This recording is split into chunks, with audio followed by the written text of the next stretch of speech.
My sister cut me from her wedding guest list, so I booked a luxury Caribbean getaway. Hours later, the groom fled and my entire family blew up my phone begging for help.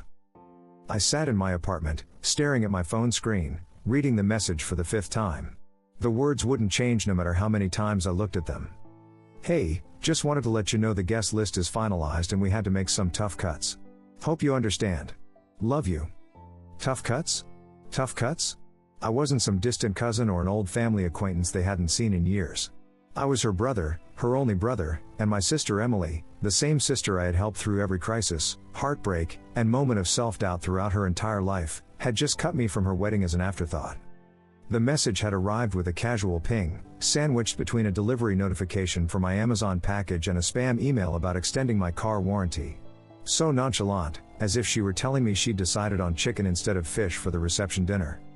I felt a slow pang of disbelief spreading through my chest, rising up into my throat. I nearly laughed because this had to be a mistake. This couldn't be real.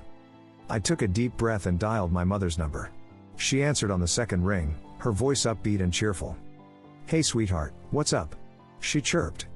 I didn't bother with small talk. I just got a message from Emily.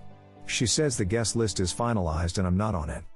There was a pause, just long enough to confirm what I had suspected. This wasn't news to her. "Oh, honey," my mother sighed, using that tone she always employed when she thought I was being unreasonable. "It's just a wedding, don't make a big deal out of this." Just a wedding. The word stung, like salt in an open wound. "Are you serious?" I asked, my voice unnaturally calm despite the storm brewing inside me. "Mom, I'm her brother. How am I not invited to my own sister's wedding?" She made a TSK sound, as if I were a toddler having a tantrum over a toy. "It's not personal," she insisted. They had to keep the guest list small. "Mom," I cut her off, "I just saw Emily's Instagram post. She invited 150 people." Silence, then a forced chuckle that made my skin crawl. "Well, you know how things are. Weddings are expensive, and maybe they assumed you wouldn't mind skipping this one." I felt like I'd been punched in the stomach. All the air left my lungs in a whoosh. "Wouldn't mind?" I echoed, my voice rising slightly.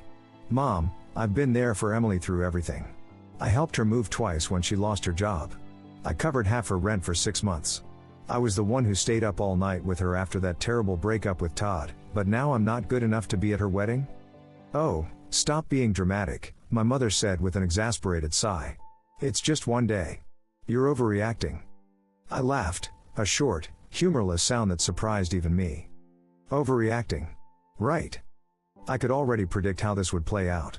I would argue, my mother would shrug me off, Emily would eventually offer a half-hearted apology, and I'd be expected to forgive and forget, because that's what I had always done. I was the reliable one, the peacemaker, the family fixer.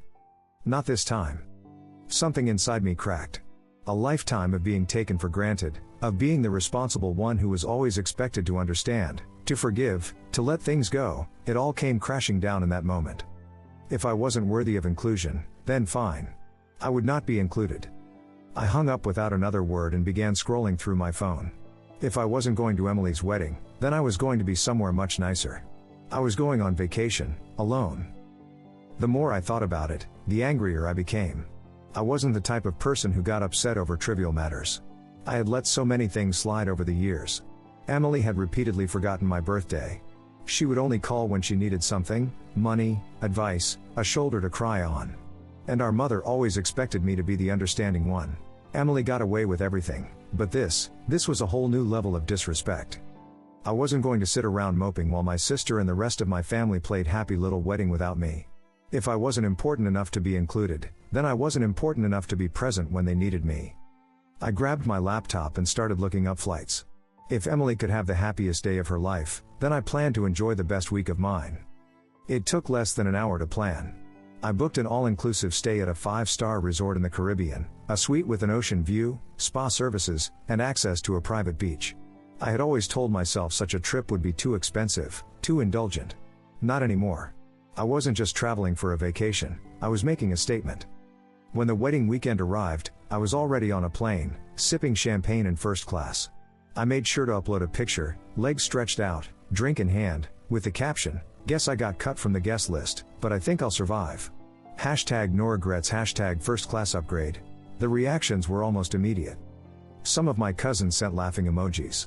My Aunt Lisa, the only rational member of the family, commented, "Good for you. Should have taken me with you." But the best reaction came from my mother. She sent 3 texts in quick succession. "Where are you? Are you seriously missing your sister's wedding over this? You're being petty." Petty? I was just getting started. I responded with a photo of the beach, white sand, crystal blue ocean, a postcard perfect view, and then turned off my phone. I wasn't about to let them guilt me. Not this time. For the first time in years, I wasn't putting my family first. I was putting myself first, and it felt incredible. By the time I arrived in paradise, I had completely eliminated any lingering guilt. The moment I stepped out of the airport, the warm ocean breeze caressed my face, carrying the scent of salt and tropical flowers. A private car was waiting to drive me to the resort, a sleek black SUV with chilled towels and bottled water in the back seat. Yeah, this was way better than a wedding. As we drove along the coast, I reflected on how right I had been to do this. Back home, my family was probably busy with wedding preparations. My mother was likely making excuses for why I wasn't there. My sister was laughing with her bridesmaids, not giving me a second thought. But I wasn't an afterthought here. Here, I was the priority, my priority. The resort was something out of a dream. The lobby featured towering palm trees inside a massive open-air architecture that allowed the ocean breeze to flow through. I was greeted with a welcome cocktail before I even checked in. My room was unreal, floor-to-ceiling windows, a private balcony, and the most luxurious king-sized bed I'd ever seen. I dropped my bags, walked out onto the balcony, and just took it all in. Then, just to twist the knife a little deeper, I took a picture of the view and posted it with the caption, "When one door closes, another one opens, preferably to a beachside suite with unlimited margaritas." Hashtag living my best life, hashtag sorry not sorry. I knew it would find its way back to my family, and honestly, I hoped it did. For once, they could understand what it felt like to be left out. And I was just getting started.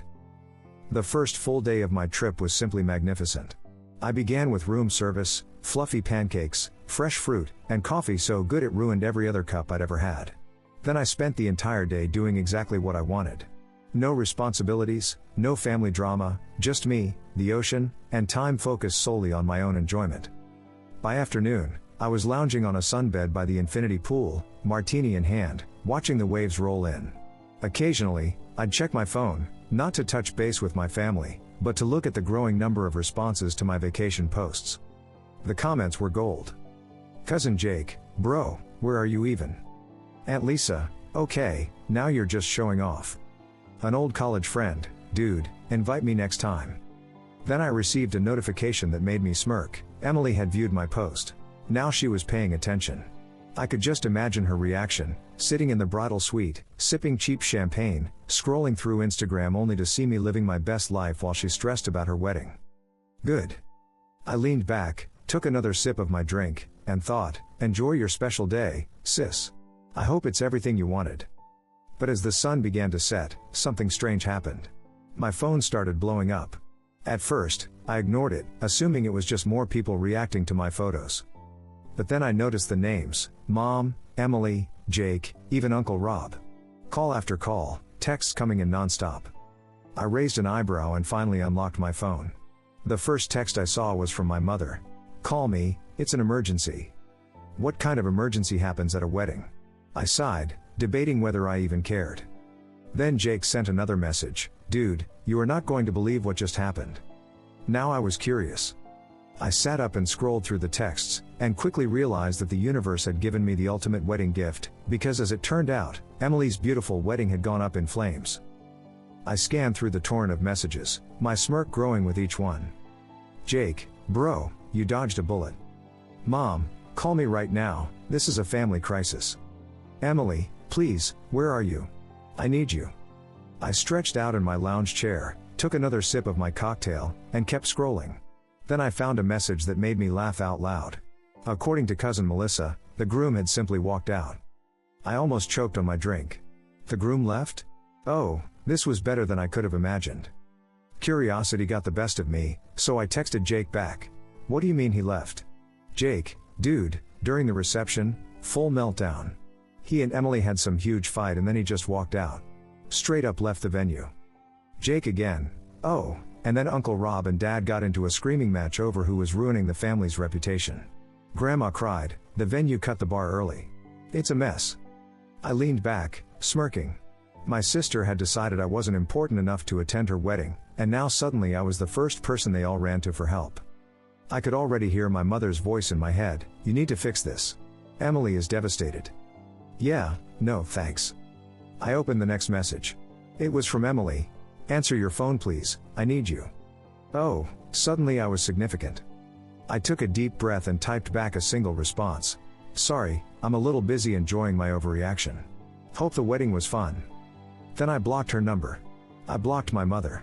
I even blocked Jake, just in case he got roped into their guilt trip operation. Then I turned my phone to do not disturb mode, waved over the bartender, and ordered another drink. Because while my family spiraled, I was in paradise, and for once, I wasn't bothered. The next morning, I woke to the sound of waves breaking on the shore. The scent of sea salt and tropical flowers drifted through my open balcony doors. I stretched and yawned, and for one blissful minute, I almost forgot about the chaos back home. Almost. Then I looked at my phone.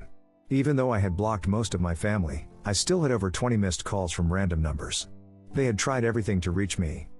Several voicemails had slipped through. Against my better judgment, I pressed play on the first one. My mother's voice, frantic, "I don't know what you think you're doing, but this is not the time for one of your tantrums. Your sister is devastated, and we need you here. This family needs to stick together right now." I rolled my eyes before deleting it. Next voicemail, "Emily is crying. I don't understand why you're doing this. You're my brother, I need you, please just call me back." Click. Deleted. The next one had me laughing. Jake, whispering as if he were hiding in a closet. "Dude, Mom and Aunt Lisa are planning to show up at your apartment when you get back, just a heads up. Also, Grandma keeps saying the wedding was cursed because you weren't there. It's hilarious." That one I saved. I tossed my phone on the bed and stepped out onto the balcony. The sun had just begun to rise, casting a golden glow over the ocean. I took a deep breath, letting the warmth of it sink in.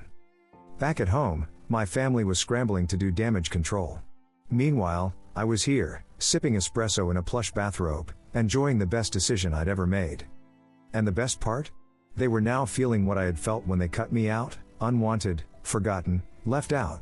It was poetic, really. But I wasn't finished yet. I grabbed my phone, took a photo of my breakfast, fluffy pancakes, fresh fruit, and a mimosa so perfect it could blind you, and posted it with the caption, "Starting my day stress-free. Hope everyone back home is doing okay. #blessed #morning views." Then, just for fun, I scrolled through my blocked messages, grinned at all the missed calls, and ordered another mimosa. I had no intention of calling them back. Let them clean up their own mess. I was on vacation. By midday, I was relaxing under a secluded cabana, sipping a tropical drink with a little umbrella in it, when my phone vibrated again. This time, the message was from cousin Melissa. "Okay, I know you're mad, and honestly you deserve to be, but you have to hear what happened after the wedding. Call me, you're going to love this." I raised an eyebrow. Melissa had always been the only cousin with a brain. If she said I needed to hear something, it was probably worth my time. So, against my better judgment, I called her. She answered on the first ring. "Oh my God, you're finally answering," she exclaimed, unable to contain her glee. "Okay, are you sitting down?" I glanced around at my shaded cabana, the vast ocean before me, and the chilled drink in my hand.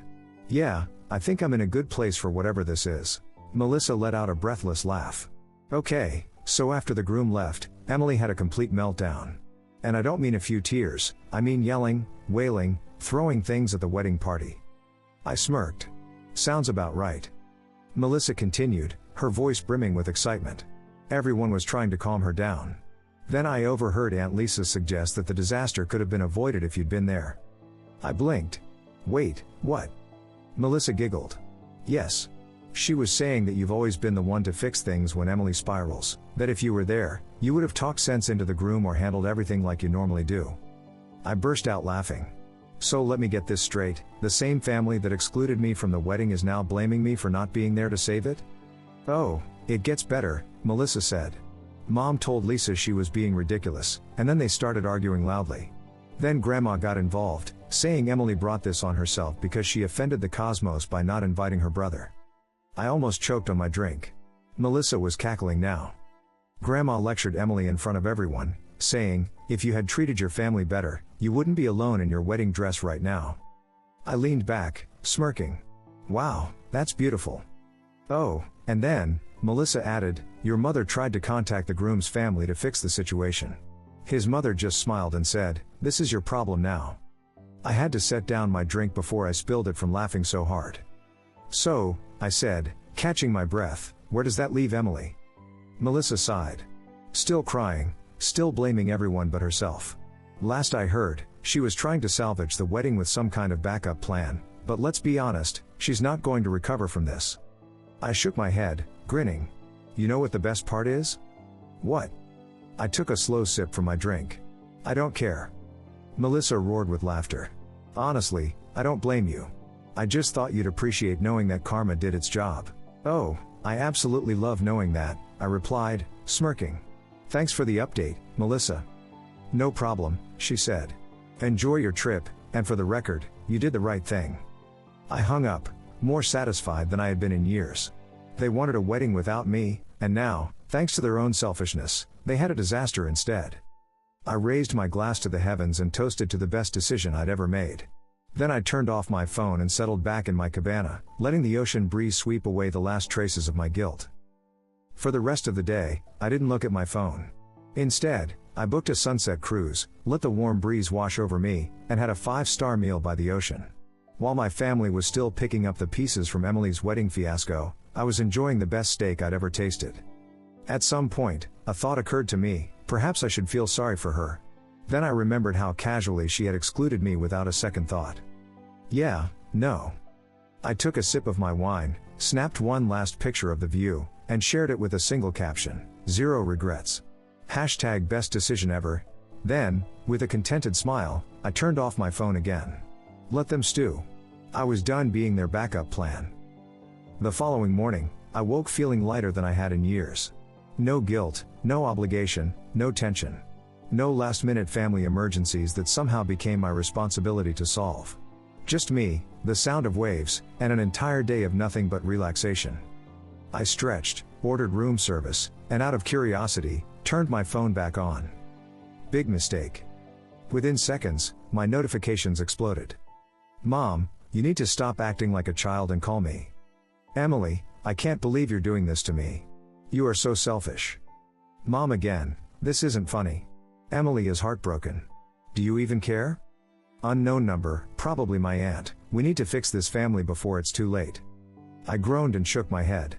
It was almost impressive how quickly they had shifted from ignoring me to expecting me to fix everything. Then one message caught my attention. "Melissa, okay, I know you're ignoring everyone, but please read this. Your mother is organizing a family meeting when you get back, just a heads up." I laughed out loud. Oh, so they assumed I'd just return as if nothing had happened? That I'd let them guilt trip me and pretend the whole thing never occurred? Yeah, not happening. I quickly replied to Melissa. "Me, thanks for the warning, but I won't be there." Melissa, "Wait, what do you mean?" "Me, I'm extending my trip." "They wanted to cut me out?" "Okay, I'm cutting myself off completely." I could almost see her reaction, a mix of shock and amusement. A few seconds later, she responded. "Melissa, okay, that's iconic. Tell me everything when you get back, whenever that is lol." I grinned, set down my phone, and picked up my laptop. With a few clicks, my vacation was officially extended another week. No family, no drama, no family meetings. Just me and the ocean. They had never allowed me to have peace, and now, the best part was, they couldn't do anything about it. Before heading to the beach, I sent one final text. "Me, Mom and Emily, oh, so now you want me around? Sorry, I'm too busy enjoying my overreaction. Have fun cleaning up your own messes." Then, for the last time, I blocked their numbers. I put my phone down, ordered another drink, and let the sun warm my skin. No guilt, no obligation, no regrets. Just peace. And it was the best decision I'd ever made. As my second week in paradise began, I found myself reflecting on the years of emotional labor I'd invested in my family, particularly with Emily. I couldn't count the number of times I'd dropped everything to rush to her aid, canceled dates, missed opportunities, even postponed my own life goals to be there for her. There was the time she called me at 2 a.m. because her boyfriend of 3 weeks had broken up with her. I drove 40 minutes to her apartment, sat with her until sunrise, and then went straight to work without sleep. When she lost her job last year, I helped her update her resume, networked with contacts to find her interviews, and covered her portion of rent for 6 months. And how had she repaid me? By deciding I wasn't important enough to witness one of the most significant moments of her life. The realization was both painful and liberating. For years, I had been nothing more than a safety net, reliable, necessary when they were falling, but otherwise invisible. They took without giving, expected without appreciating. Sitting on that pristine beach, watching the waves roll in under a perfect blue sky, I made a decision. This wasn't just a vacation, it was the beginning of a new chapter. When I eventually returned home, things would be different. I would set boundaries, demand respect, and no longer be the family doormat. If they couldn't value me during their celebrations, they didn't deserve me during their crises. On my 10th day in paradise, as I sat watching the sunset from a cliffside restaurant, my phone rang with an unfamiliar number. Against my better judgment, I answered. "Hello? It's Grandma." Her voice sent a surge of both warmth and guilt through me. My grandmother was the only family member I truly missed during my self-imposed exile. "Grandma," I said softly. "How did you get this number?" I asked Melissa, she replied matter-of-factly. "Don't be mad at her. I told her I needed to speak with you, and unlike the rest of this foolish family, she respects her elders." I couldn't help but smile. "I'm not mad. It's good to hear your voice." She said, and I could picture her sitting in her favorite armchair, spectacles perched on her nose. "I've been hearing about this little vacation of yours. Sounds like you're having a much better time than we did at that disaster of a wedding." I laughed despite myself. "I guess you could say that." "Good," she said firmly. "You deserved better than how they treated you. I told Emily as much, right to her face." "So I heard." There was a pause, then my grandmother's voice softened. "I didn't call to pressure you into coming back early. I just wanted to make sure you're all right." The genuine concern in her voice touched me.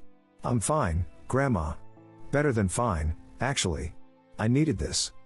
"I know you did," she said. "But remember something, dear. When you do come home, don't let this harden your heart completely. Some of us still appreciate you. Some of us were on your side all along." I felt a lump form in my throat. "Thank you, Grandma." "Now," she continued, her tone brightening, "tell me about this fancy resort. Are there handsome young people there? Have you been swimming every day? Is the food as good as in those pictures you've been posting?" For the next 30 minutes, I described my vacation to her in detail, her occasional "oh my" and "how wonderful," making me smile. When we finally said goodbye, I felt a curious mix of emotions: nostalgia for the family I wished I had, sadness for what actually existed, and a renewed determination to value myself more highly upon my return. All vacations, even extended ones, must eventually end. As my second week in paradise drew to a close, I knew I couldn't hide in this bubble forever. Real life awaited: my job, my apartment, my responsibilities. But I wasn't the same person who had boarded that plane 2 weeks ago. That version of me had been desperate for approval, willing to accept scraps of affection in exchange for unlimited emotional support. The new me understood my worth and was no longer willing to accept less than I deserved. On my final night, I sat on my balcony watching the stars reflect on the ocean's surface, and I made a promise to myself: I would maintain the sense of peace I'd found here. I would set clear boundaries with my family. I would prioritize my own well-being over their constant demands. And most importantly, I would remember how it felt to finally put myself first. The apartment felt smaller than I remembered, the air stale from 2 weeks of emptiness. I dropped my bags by the door, opened the windows to let in some fresh air, and checked my mail, mostly bills and advertisements, nothing urgent. I had barely settled in when my phone rang. It was Melissa. "You're back," she exclaimed. "How was the rest of your trip?" "Amazing," I replied, smiling at the memories. "Best decision I've ever made."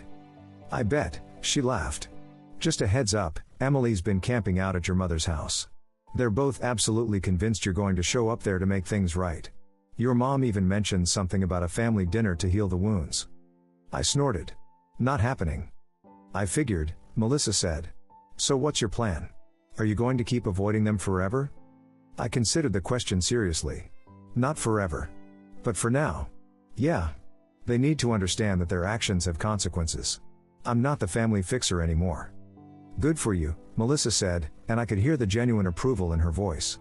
By the way, there's been an interesting development with Emily's fiancé, or ex-fiancé, I guess.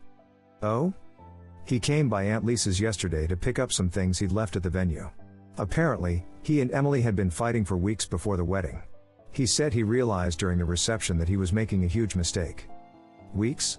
I repeated, surprised. Emily never mentioned any problems. Would she have? Melissa asked pointedly. Or would she have just expected you to fix it without her having to ask? The question hit home.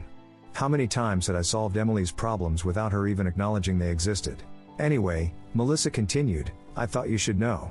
Oh, and one more thing, your mother's planning to drop by your place tomorrow. I overheard her talking to Aunt Lisa about it. Just a warning. I sighed. Thanks for the heads up. I'll make sure I'm not home.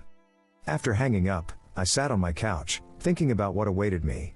The confrontations, the tears, the accusations, the guilt trips. For a moment, I considered booking another flight, running away again. But no. I was done running. This was my life, and it was time I stood my ground. True to Melissa's warning, my mother showed up at my door the next day. I wasn't home, I had conveniently scheduled a lunch with friends I hadn't seen in weeks. But when I returned in the afternoon, I found her sitting on the steps outside my building, looking determined. You're avoiding me, she said as I approached. Yes, I replied simply, seeing no point in lying. She looked taken aback by my honesty. We need to talk about what happened. Do we? I asked, unlocking the door. Against my better judgment, I held it open for her to follow me inside. My mother settled herself on my couch as if she owned the place, then fixed me with a stern look. Your sister is devastated. I'm aware, I said, remaining standing. I went on vacation, not off the grid. I've heard all about the wedding disaster. Then how can you just stand there? She needs you right now. I laughed, a short, bitter sound. Funny how that works. I wasn't important enough to be at her wedding, but I'm suddenly essential now that she needs emotional support. That's not fair, my mother protested. She had to make tough decisions about the guest list. Mom, I said, looking her straight in the eye, she invited 150 people. She invited her yoga instructor. She invited her college roommate's sister. But her own brother? Not important enough, apparently. My mother had the grace to look uncomfortable. She made a mistake. Yes, she did, I agreed. And now she's living with the consequences. As am I. The difference is, my consequences involve sipping cocktails on a beautiful beach, while hers involve a ruined wedding and a disappeared fiancé. That's cruel, she said, her voice catching. Is it? I challenged. Or is it just the truth? For years, I've dropped everything whenever Emily needed me. I've been her emotional support, her financial backup, her personal therapist. And when it came time for me to be included in one of the most important days of her life, she decided I wasn't necessary. My mother looked down at her hands. She's your sister. Yes, she is, I said softly. And I'm her brother. That goes both ways, Mom. Relationship is reciprocal. You can't just take and never give anything back. So what are you saying? She asked, a tremor in her voice. That you're done with the family?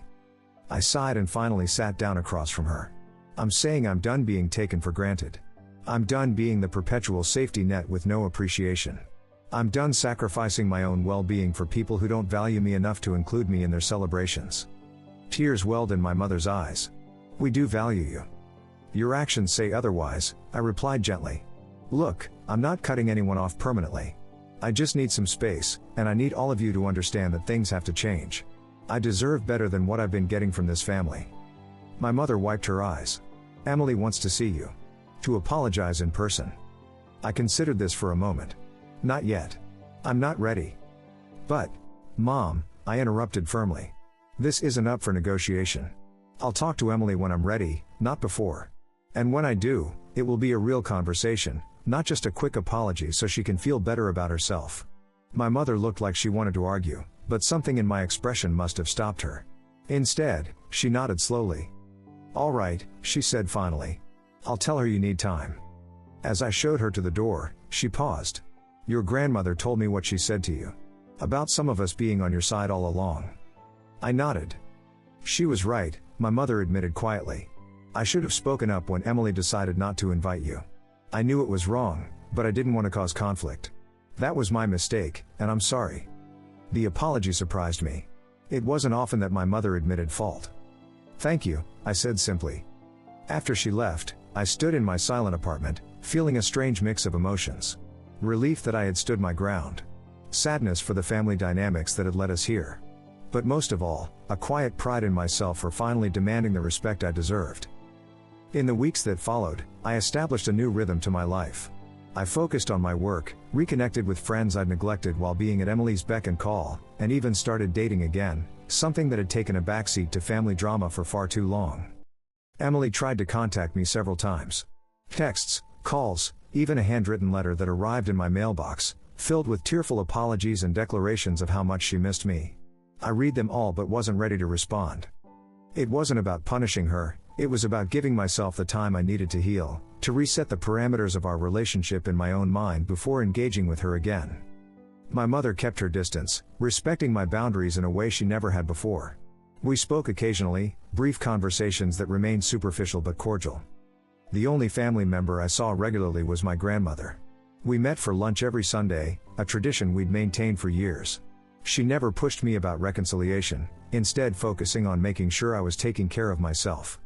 "You look better," she told me one day over coffee. "More at peace." I smiled. "I feel better. It's like I've been carrying this weight for years without realizing it, and suddenly it's gone." She nodded knowingly. That's what happens when you stop trying to be responsible for everyone else's happiness. You finally get to focus on your own.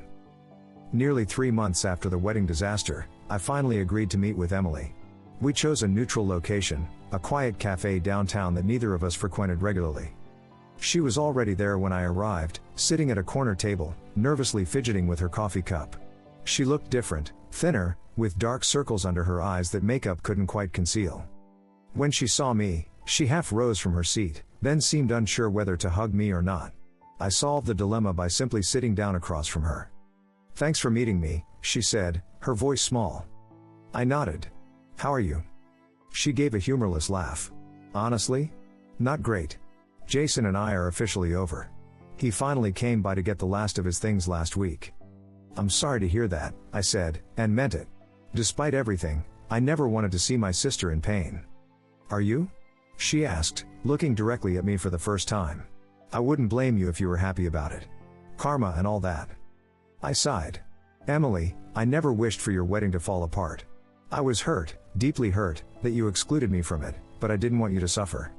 She looked down at her hands. "I know. That's what makes this worse.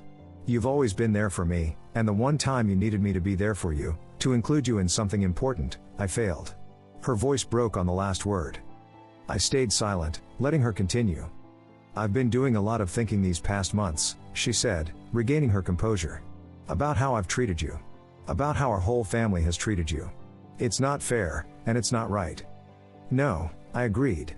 "It's not. I don't have a good excuse," she admitted. At first, I told myself it was about the budget, or keeping the guest list small, but that was a lie. The truth is, I think I was jealous. That caught me off guard. Jealous? Of what? Emily looked miserable. Of how together your life is. You have a good job, you're responsible, everyone respects you. I've always been the mess, the one who needs rescuing. And I think part of me resented you for that. I hadn't expected this level of self-awareness from my sister. It was a revelation. So not inviting you was. What? Punishment for being reliable? She winced. It sounds awful when you say it like that. But in a way, yes. It was my chance to show that I could have this perfect day, this perfect life, without my big brother coming to the rescue. And look how that turned out. We sat in silence for a moment, the weight of her confession hanging between us. "I miss you," she said finally, tears welling in her eyes. "And I'm so sorry. Not just for the wedding, but for years of taking you for granted. I understand if you can't forgive me."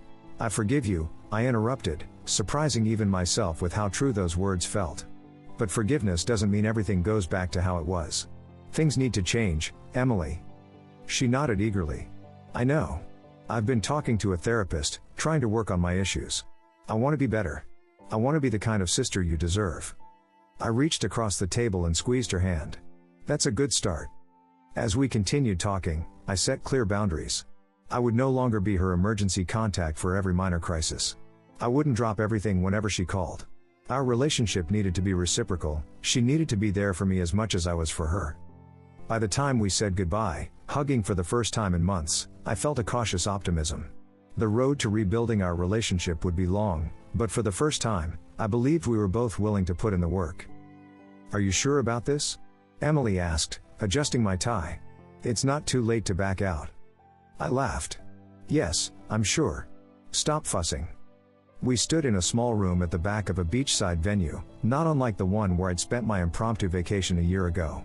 Through the windows, I could see guests taking their seats, the ocean providing a spectacular backdrop.